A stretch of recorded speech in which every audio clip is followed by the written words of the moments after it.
A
blessed Sunday, Church. Sige po, lahat po tayo ay tumayo.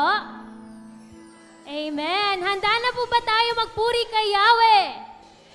Amen. Sige po, sama-sama tayo magpuri, sumamba sa ating Panginoon, ng Panginoon at Diyos ng mga Diyos.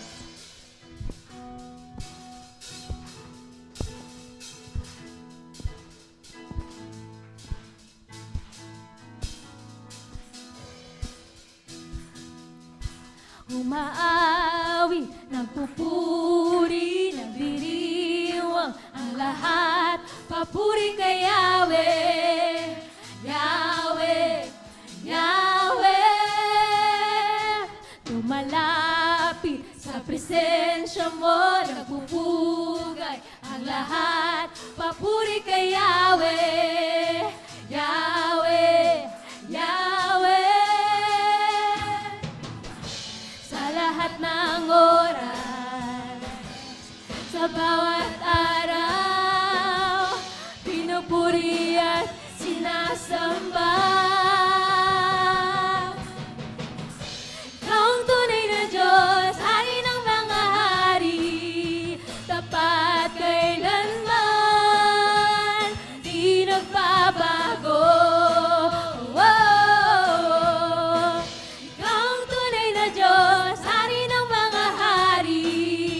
Tapat kailanman, di nagbabago. Si Yahweh ang ating Diyos. Woo!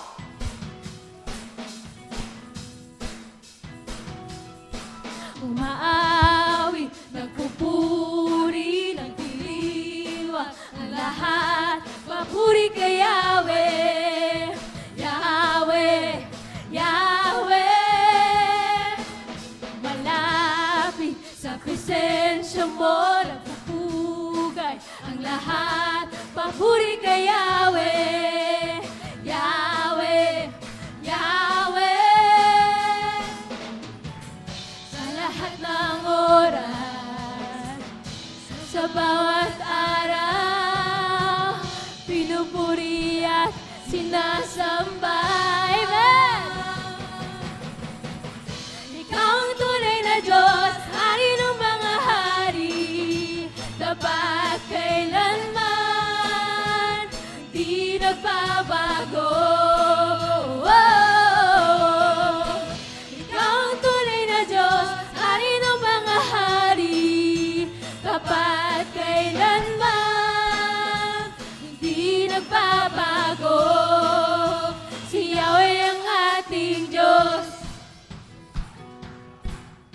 Sige po.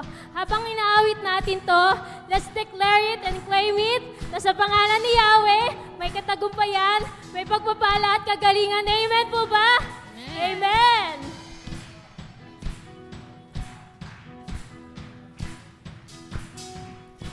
Pagpapala'y bumubuhos na. Yahweh, Yahweh, Sa ngalan niya'y may kagalingan. Yahweh, Yahweh, Sa Kanya'y may tagumpay. Yahweh, Yahweh, Sigaw ng lahat ng nilalang. Yahweh, Yahweh, Pagpapala'y bumubuhos na. Yahweh, Yahweh, Sa ngalan niya'y may kagalingan. Yahweh, Yahweh, Sa Kanya'y may tagumpay. Yahweh, Yahweh, Sigaw ng lahat ng nilalang. Yahweh, Yahweh, Ikaw ang tunay na Diyos, Hari ng mga hari, tapat kailanman, di nagbabago.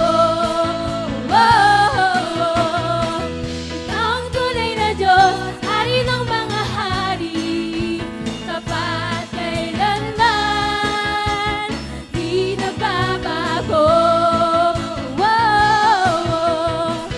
Ikaw ang tunay na Diyos, Hari ng mga hari, tapat kailanman, di nagbabago.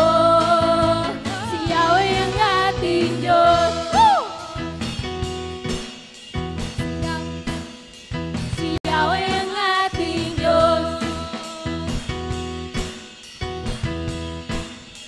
Si Yahweh ang ating Diyos. Amen! Tunay nga, Panginoon, na napakasarap magpuri sa'yo. Kaya sa oras na ito, sama-sama namin kayo sasambahin, awitan. Hallelujah!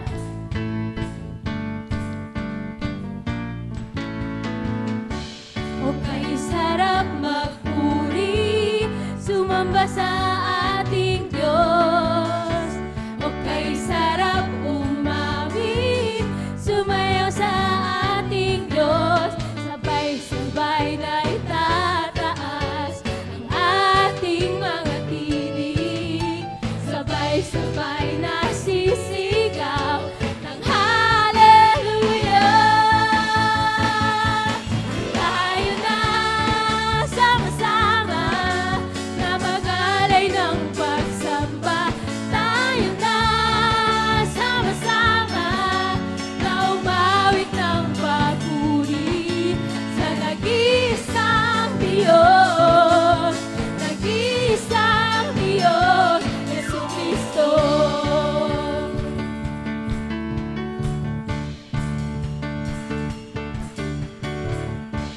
Okay, sarap manatili sa presensya ng ating Diyos. Okay, sarap sa piling at magdiwang sa ating Diyos. Sabay-sabay na itataas ang ating mga tinig. Sabay-sabay na sisigaw ng hallelujah, hallelujah. Tayo na sama-sama na mag-alay ng pagsamba. Tayo na sama-sama na umawit ng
magpupuri sa banal mong tahanan. Ang iyong kagandahan ay aking ihayag. Luwalhatiin ka, itataas kita.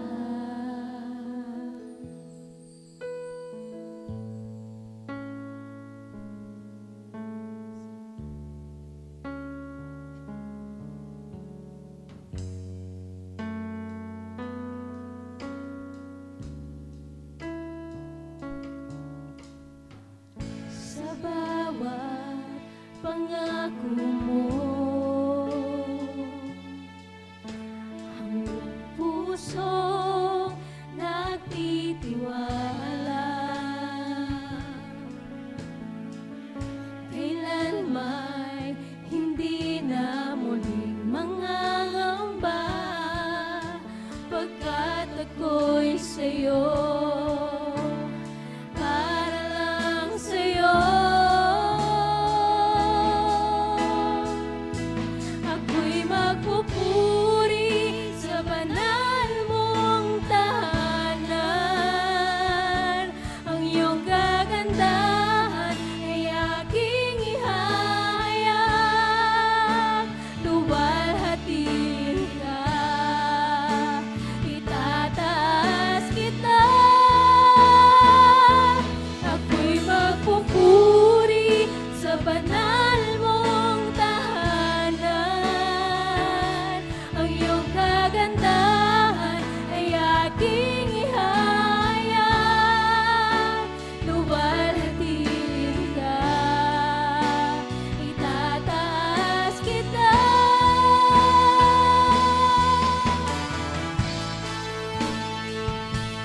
Hallelujah. Tunay nga, Panginoon, na kami magpupuri, luluwalhati sa iyo, Diyos, sapagkat ikaw nga lang po ang karapat-dapat. Ikaw ang tunay at nag-iisang Diyos. Hallelujah.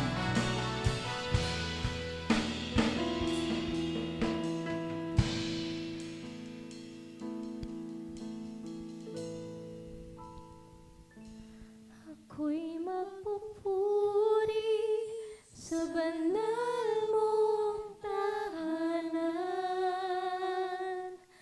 Ang iyong kagandahan ay aking ihayag. Luwalhatiin ka, itataas kita. Ako'y magpupuri sa banal mong tahanan.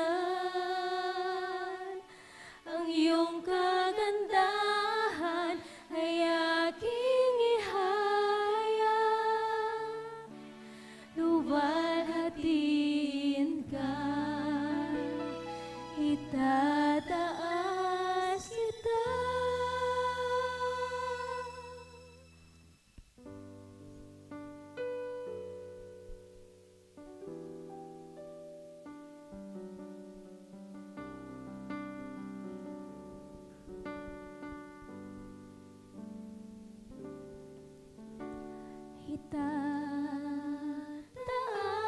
Itataas kita,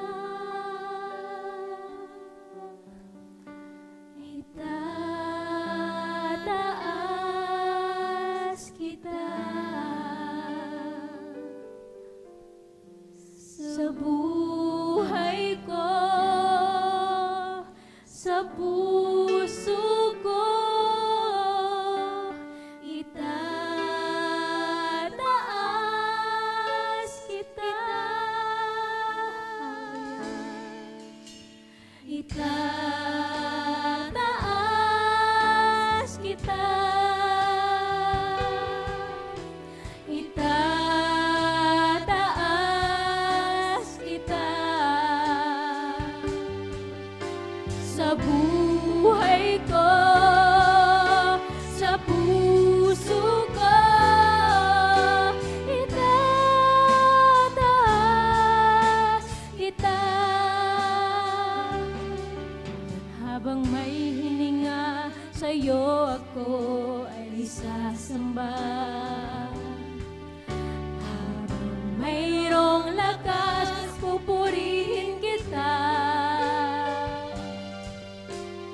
Panginoong Jesus, minamahal kita, tunay na Diyos, pag-ibig mo'y kahanga-hanga. Itataas kita, itataas kita sa buhay ko, sa puso ko. Itataas kita, itataas kita,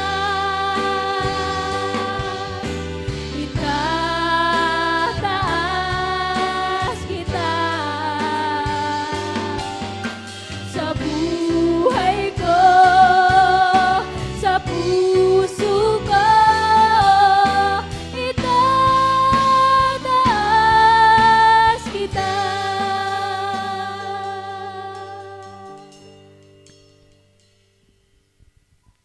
Sige po, sama-sama nating awitin ito bilang panalangin at itias po natin ang ating mga kamay sa pagpupuri sa Panginoon. Itataas kita.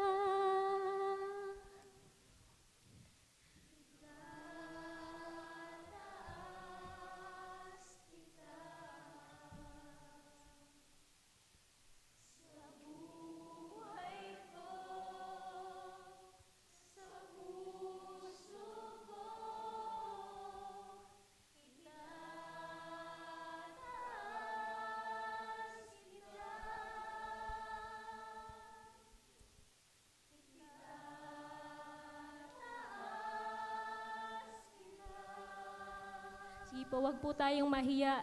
Itaas natin yung mga kamay natin bilang pagpupuri, pagpupugay sa ating Panginoon. Sa buhay ko, sa puso ko, itataas kita. Itataas kita.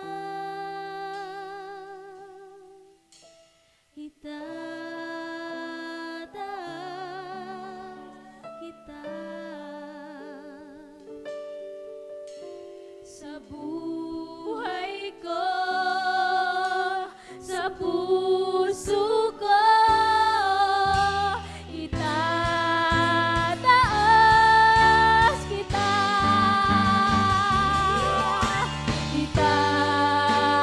Itataas kita.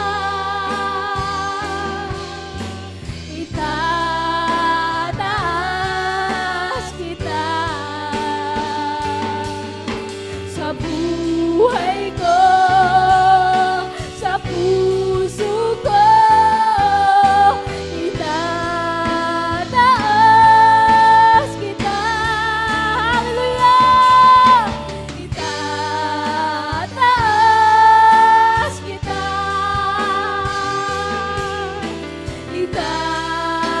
Itataas kita sa buhay ko, sa puso ko. Itataas kita. Tinataas ka namin, O Yahweh. Itataas kita. Itataas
tunay nga, Panginoon, na habang kami may hininga, habang kami may kalakasan, ay patuloy kami magpupuri, patuloy ka naming itataas sa aming mga buhay, sa aming mga puso, pagkat Ikaw ang aming Diyos na sinasamba, Ikaw ang aming Diyos na tapat, mabuti.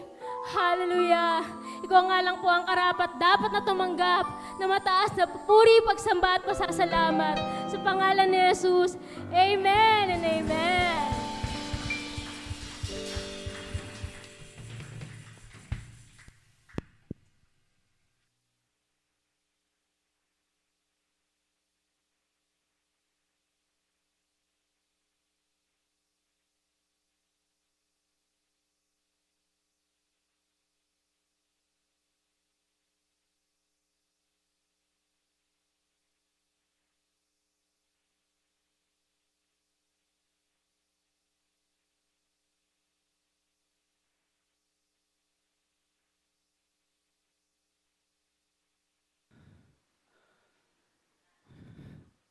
Glory to God. Praise the Lord. Ang sarap magpuri sa Panginoon. Amen. Malamig yung panahon, pero masarap magpuri sa Panginoon. Praise the Lord. Hallelujah.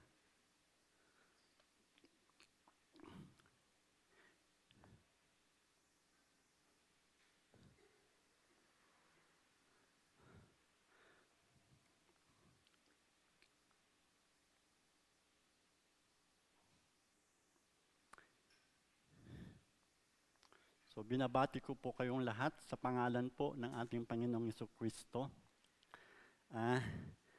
Kasalukuyan po tayong nakakaranas ng masamang panahon dahil sa bagyong Krising at Habagat. Malakas ang ulan, pagbaha sa iba't ibang lugar ang dulot po nito. But I trust, naniniwala ako na ang Diyos na pinaglilingkuran po natin will continue to protect our lives. Amen. And I hope na yung weather po ay hindi po ito rason for us not to gather to fellowship and worship and praise His holy name. Amen. Batiin mo yung katabi mo. Sabihin mo sa kanya, nagagalak ako at nandito ka ngayong umaga. And praise the Lord. Salamat po sa inyong presensya at sa lahat po ng mga nakikinig sa kanilang mga tahanan to our online streaming. At tayo po'y nagagalak dahil nandito din sa ating kalagitnaan ang ating mahal na pastor at ang kanyang pamilya na galing po sa Dubai. Can we give the Lord a big hand for their presence? So pagpalain po kayo ng ating Panginoong Diyos. After Pugo and Isabong, alam niyo ba yung Pugo at Isabong? Ang problema na kinakaharap naman natin ngayon ay online gambling. Di po ba? Na kung saan marami ang nahuhumaling dito, bata, matanda, walang pinipiling edad. May trabaho at wala, mahirap at mayaman, walang pinipiling estado. Kasi gusto ng tao magkaroon ng maraming pera at yumaman. Ito yung alam ng tao na sagot sa kahirapan. Sabi nga nila, sa sugal daw ay pwede pong maging instant millionaire. Kaya marami ang nahihikayat na makipagsapalaran para umangat ang buhay at paghahanda sa kinabukasan. Ngunit ang isang nakapagtataka lang, maging ang mga mayayaman, marami ng pera ay nahumaling din sa pagsusugal. Di po ba? Sadly, money is really controlling the lives of people. So yun po yung isang katotohanan po na makikita natin, money is controlling the lives of many people. And corruption is what makes our country worse. in the eyes of many nations. Ano po? In spite of considering the only Christian nation in Asia. Sabi nga nila, ang Pilipinas po ang pinakamaraming Kristiyano dito sa bahagi ng Asia. Okay po. Pero tayo po ay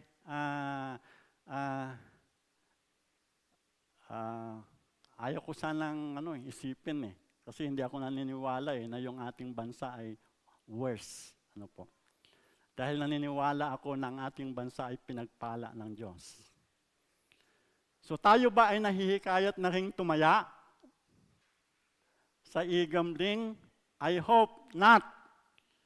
Sabi mo sa katabi mo, I hope hindi ka tumataya sa e-gambling. Okay. Ngayong umaga ay bibigyan po tayo ng mensahe ng Diyos para po ipaalala sa atin that we should not conform to the pattern of this world, but continue to be transformed by the renewing of our mind sa pamamagitan po ng kanyang mga salita. So I want us to open our Bible in the Gospel of Matthew. Kung meron po kayong Bible, buksan po ninyo sa chapter 6, verse 24. May I request everybody to stand for the reading of the Word of God?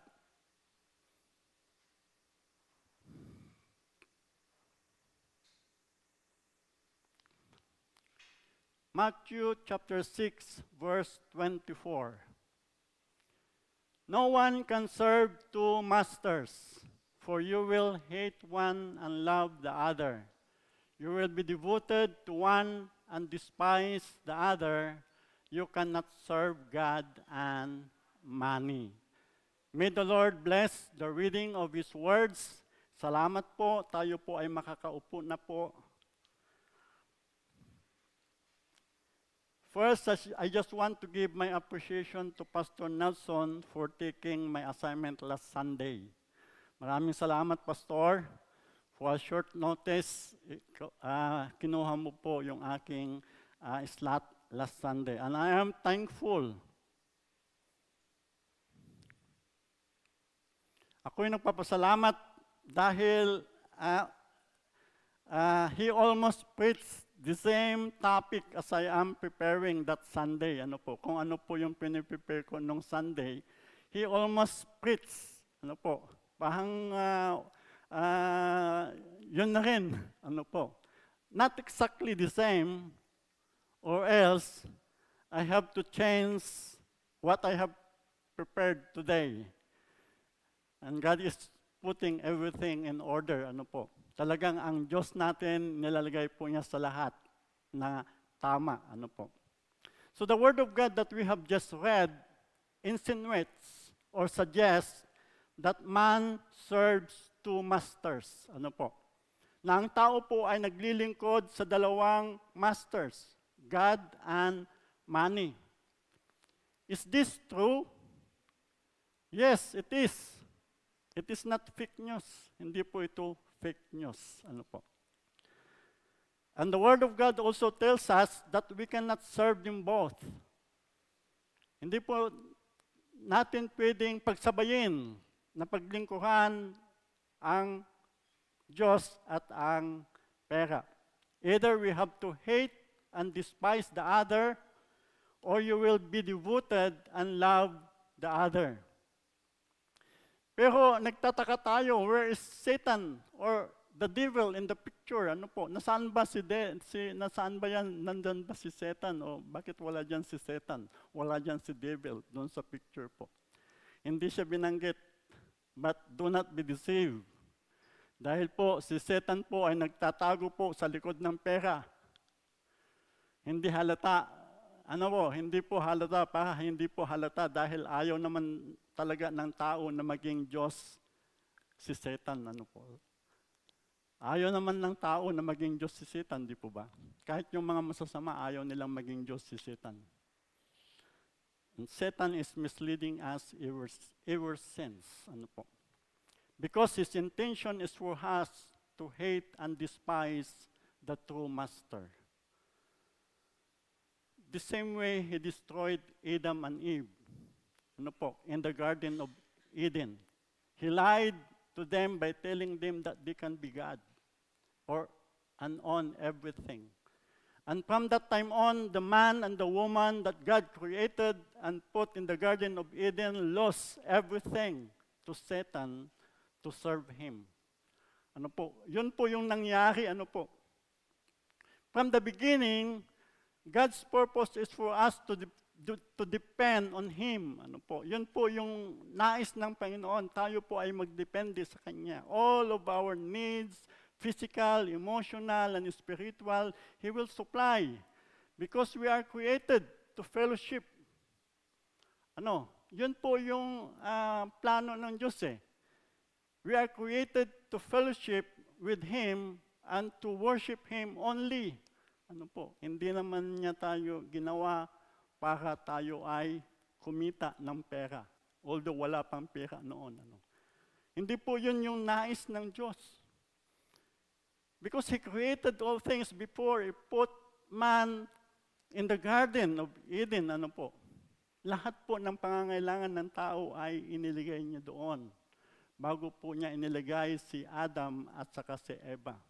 There is no need to work for money for a living. But when man sinned, one of the consequences of sin was we have to labor to provide for our needs. Ano po? Yan ay mababasa po natin sa Genesis chapter 3, beginning from 17 to 19. Ano po?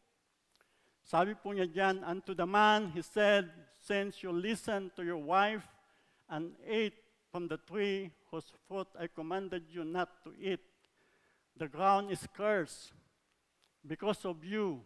All your life you will struggle to scratch a living from it. It will grow thorns and thistles for you, though you will eat of its grains.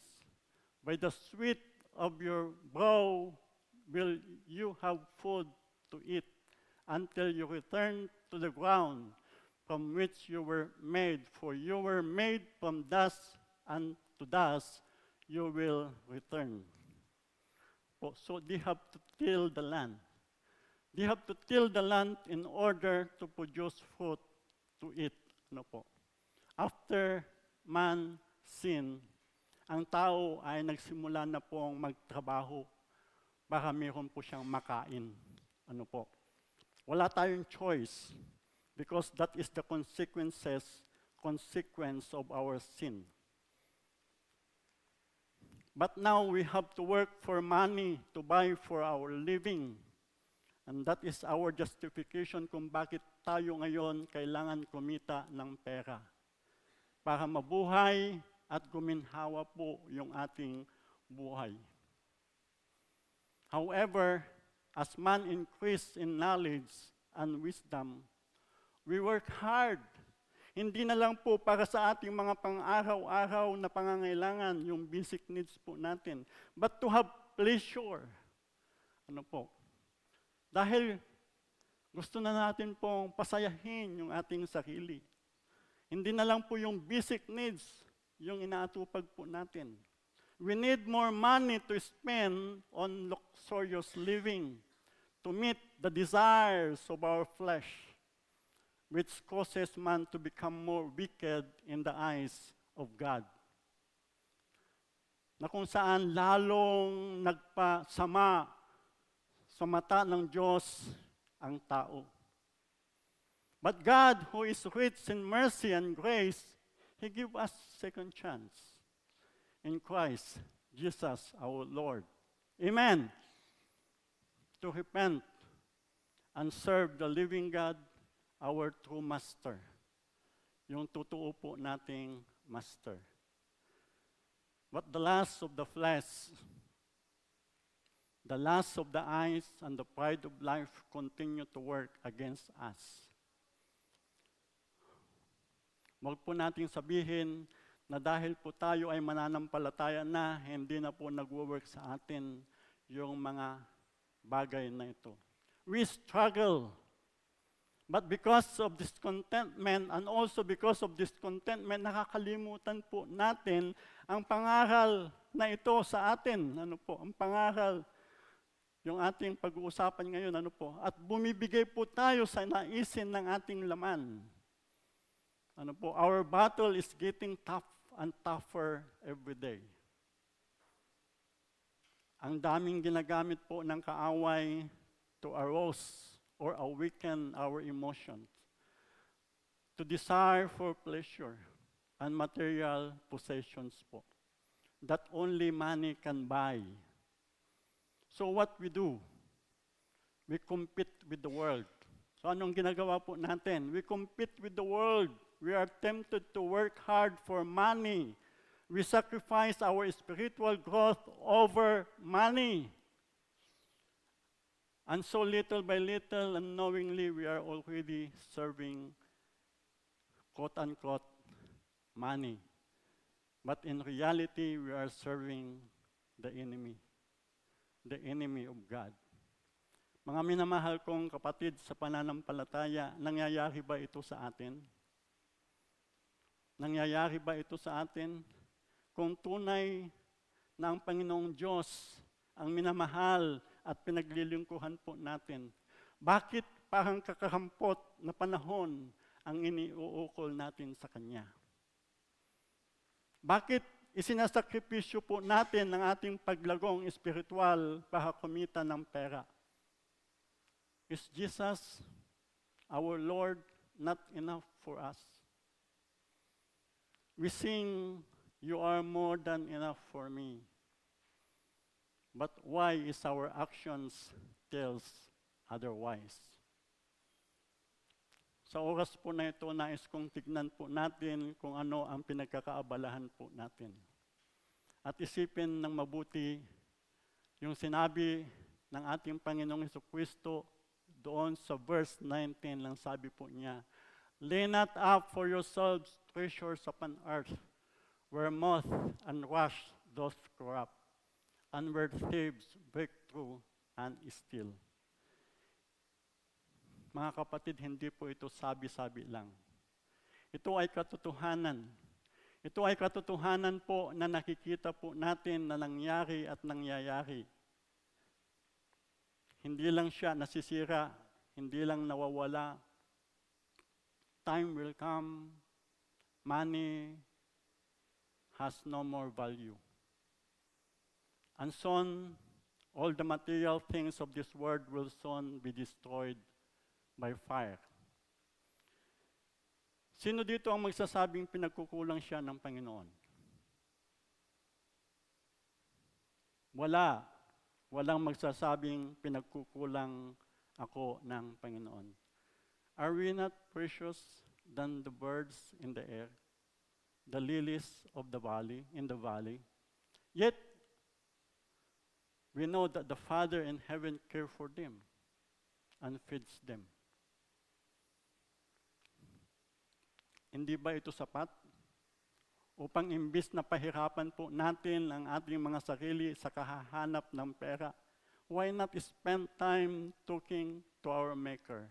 Bakit hindi po natin spend po yung oras po natin? Nakausapin po yung ating manlilikha and tell Him of your needs. Ano po? Di po ba? Simple as that. He is our Creator. Alam natin na ang lahat ng bagay ay nagmula sa Kanya. So bakit hindi po natin siya kausapin?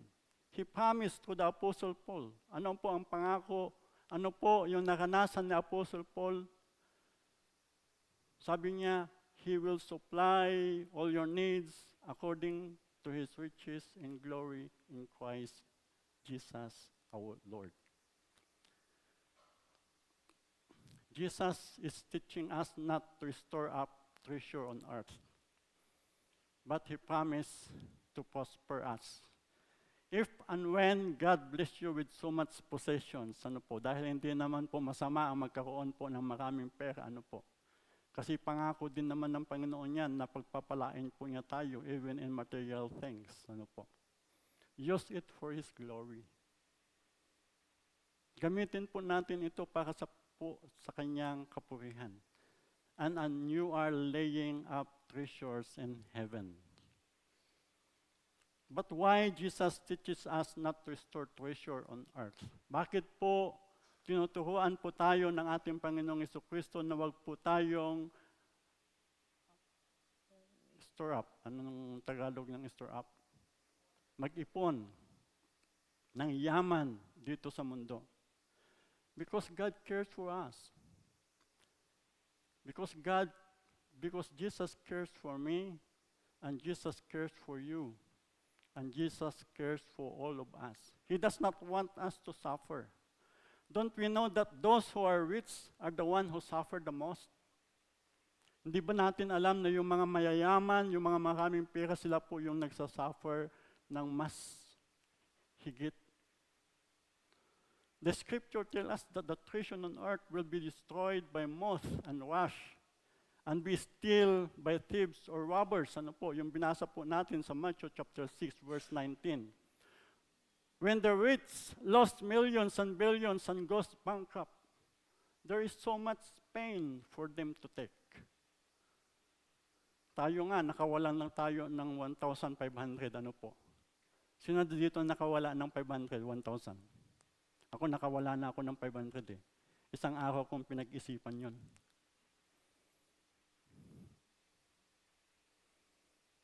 Di po ba? Tayo nga, makawala lang tayo ng 500 or 1,000. Isang araw po natin itong pag-iisipan. Kung saan at paano po natin ito nawala. Imagine when you lose a million, ano po, kung hindi ka naman masyadong mayaman, when you lose a million, ilang buwan o taon mo kaya itong pag-iisipan? It will destroy your life. God does not want us to store up treasure in heaven and on earth because He wants to spare us from pain and sorrow. God does not want us to store up treasure on earth because He knew the deceitfulness of the human heart. And the love of money is the root of all evil. 1 Timothy chapter 6, verse 10. For the love of money is the root of all evil, which while some coveted after, they have erred from the faith and pierced themselves through with many sorrow. Marami pong tumatalikod sa pananampalataya dahil po sa pera. They erred from the faith. Parang yung tayo mismo yung we pierce ourselves with many sorrow. When we accumulate treasures on earth, we become more materialistic.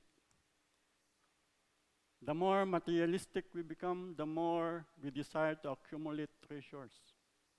There will never be no satisfaction because the end goal of the enemy is for people to love money. Yun po yung end goal ng kaaway. Para ikaw at ako ay ibigin po natin ang pera. And to love money means to serve Him.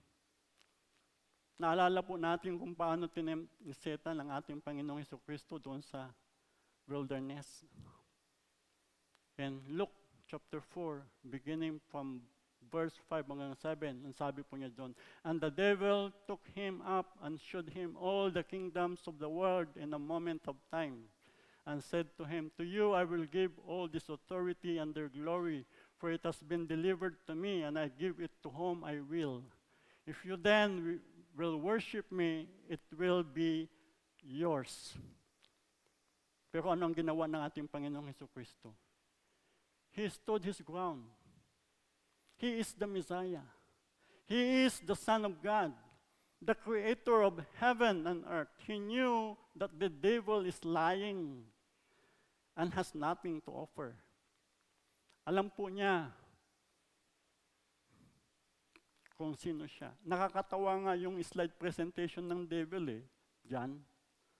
Sabi sa verse 5, moment of time.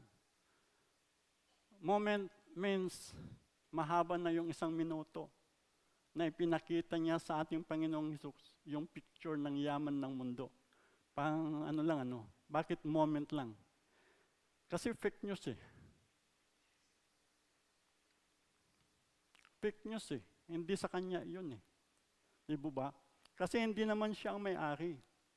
Ganon ang ginagawa ng kaaway sa atin. Pinipresenta niya sa atin yung mga magagandang bagay. In a moment of time.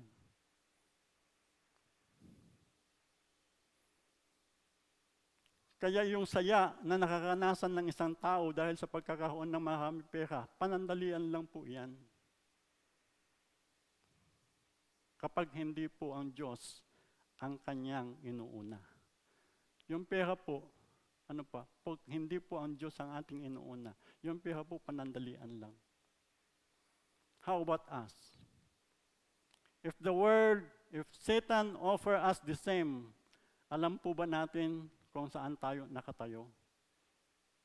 Alam po ba natin ang tinatayuan natin? Kung sino tayo at kung ano ang meron tayo? We are God's offspring. Amen! Tayo ay anak ng Diyos ng mga Diyos, ng Hari ng mga Hari, yung Diyos na lumalang ng langit at lupa. Anak po tayo. We are God's offspring, and we are co-heirs with Christ. Tayo ay tagapagmana kasama ng ating Panginoong Kristo. Everything that belongs to Him belongs also to us. Sa pamamagitan po ng ating Panginoong Kristo, we have been made righteous before God. And the Scripture tells us in Habakkuk, in Romans, in Galatians, tells us that the righteous shall live by faith. Although the context of this verse concerning our salvation by faith, but we know that in Christ, that Christ is our everything. Ano po? Kaya ang sabi po niya doon sa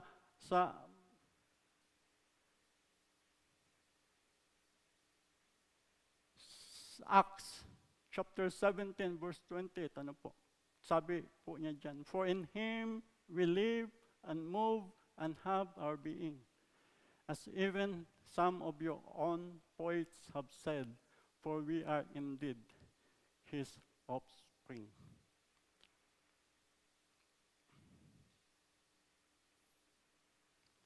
There were times that God does not answer immediately yung mga pangangailangan po natin, ano po. May mga pagkakataon din na hindi po sinasagot ng Panginoon yung lahat na ating mga pangangailangan. But we must continue to live by faith. Amen. Amen. Whatever it takes.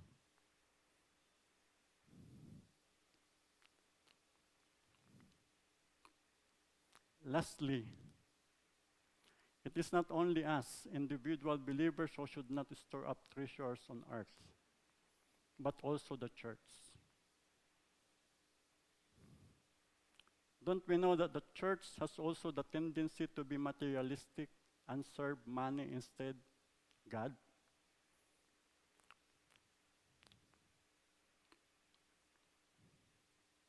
Because when a church store up money and not used as intended to be for the glory of God, binibigyan po natin ng pagkakataon ang kaaway na sirain ang ating relasyon sa isa't isa. And then we lost our testimony. We have to protect our brethren, home, the church entrusted to look after the Lord's money. And sometimes po, nagiging lenient po ang church dito. Mahirap pong humawak ng pera. Subukan mong hawakan yung 1,000,000. Kung hindi ka manginig. Di po ba? Nakasubok na ba tayong humawak ng cash na 1,000,000? Ako nga, pag nakahawak ako ng 50, nasubukan ko ng 50,000, yung cash, parang there is a feeling, there is a strange feeling that we cannot explain within us. When we have that amount of money in our hands. Mahirap pong humawak ng pera. Akala natin ganon-ganon lang ang magkaroon ng maraming pera. Some churches today lost their testimony because of legal issues, confronting them over church properties. Kinasuhan si pastor, kinasuhan si kapatid dahil sa pera. And we have to protect the church from this. Every churches have this issue in the past and even at present. And I hope and pray that we will not fall again into this kind of problem. So let us therefore humble ourselves before God. Amen. Let us humble ourselves before God and obey what His Word is teaching us. Praise God for His words that serves our light. In Matthew chapter 6, verse 22, it says, "The light of the body is the eye. If therefore the eye be single, thy whole body shall be full of light." So anong gawin po natin? Let us fix our eyes on Jesus. Let us fix our eyes on Jesus, who is our true light. At hindi po tayo madadaya.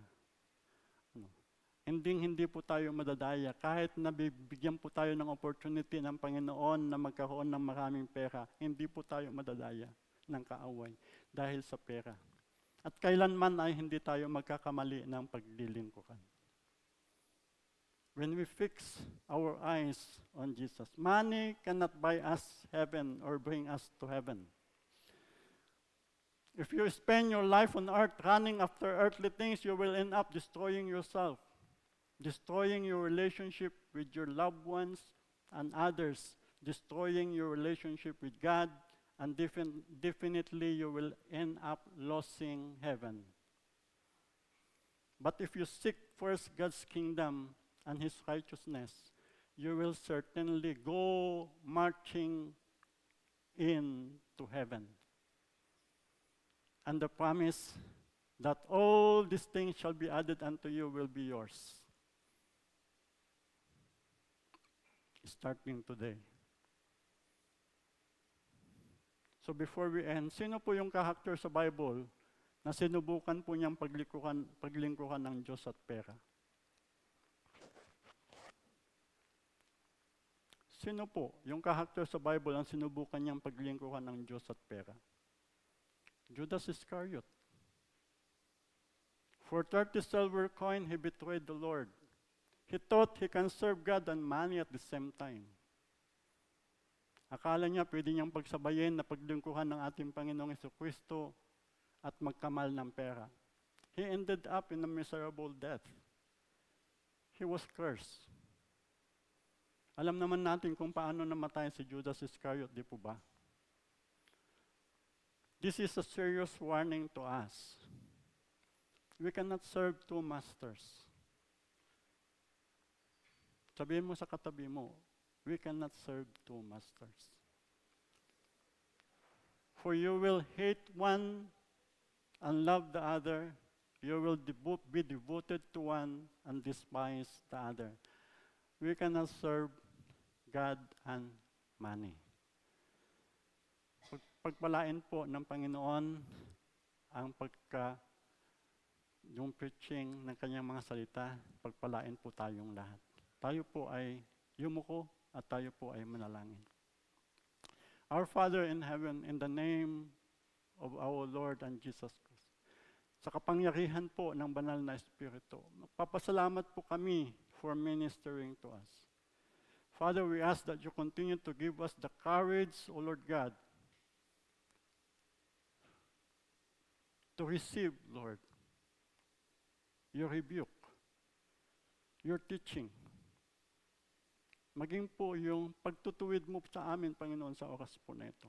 Tulungan niyo po kami, Panginoon, sa mga kahinaan po namin. Bigyan mo kami, Panginoon, ng kapangyarihan sa pamamagitan po ng banal na Espiritu, O Diyos. Para ang mga salita na aming narinig sa umagang ito, O Diyos, ay maipamuhay po namin, Panginoon. Ayon, Panginoon, sa iyo pong salita. Salamat, Panginoon. Pinupuhi ka namin, itinataas ka namin, dinadakila ka namin. Sa pangalan ng aming Panginoong Hesus, ito po ang aming dalangin. At ang lahat ay magsabi ng Amen at Amen. God bless you.